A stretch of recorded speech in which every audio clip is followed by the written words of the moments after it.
Sir ನಮಸ್ಕಾರ. Sir ತಮ್ಮ ಹೆಸರು ಸರ್? ಶಿವಶರಣಯ್ಯ. ಸರ್ ವೇದಿಕ್ ಇನ್ಸ್ಟಿಟ್ಯೂಟ್ನಿಂದ ಕ್ವಿಜ್ ಕಾಂಪಿಟೇಷನ್ ಒಂದು ಸೀಸನ್ ನಡೀತಲ್ಲ ಸರ್, ಅದ್ರ ಬಗ್ಗೆ ತಮಗೇನು ಅಭಿಪ್ರಾಯ ಇದೆ ಸರ್?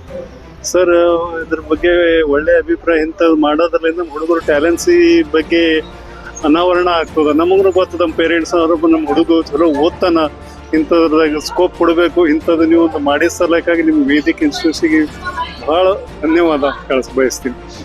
ಅದೇ ಮತ್ತೆ ಈಗ ವೇದಿಕ್ ಇನ್ಸ್ಟಿಟ್ಯೂಟ್ನಿಂದ ಸೀಸನ್ 2 ನಡೀತಾ ಇದೆ ಸರ್, ನವೆಂಬರ್ 9 ತಾರೀಕೆ. ಅದಕ್ಕೆ ಮತ್ತೆ ನಿಮ್ಮ ಹುಡುಗ ಪ್ರಿಪರೇಷನ್ ಮಾಡಿ ಮತ್ತೆ ಕಳಿಸ್ಬೇಕಂತೀರ ಸರ್? ಕಳಿಸೋದೇನು ಸರ್, ಮುಂಚೆ ನೀವು ಫೋನ್ಗೆ ಬಂದ್ಗಳಿಗೇನೆ ನಾವು ಭಾಳ ಖುಷಿಯಾಗಿದ್ದ. ಸರಿ ಮತ್ತೆ ಕಾಂಪಿಟೇಷನ್ ಇಟ್ಟಾರಲ್ಲಪ್ಪ, ಮತ್ತೆ ನಮ್ಮ ಹುಡುಗ ಹೇಳ್ದ ಇಲ್ಲ ನಾ ಹೋಗ್ತೀನಿ ಪಪ್ಪ ಅಂತ ಹೇಳಿ ಮುಂಚೆನೇ ಇದು ಪ್ರಿಪೇರ್ ಆಗ್ಯಾರ.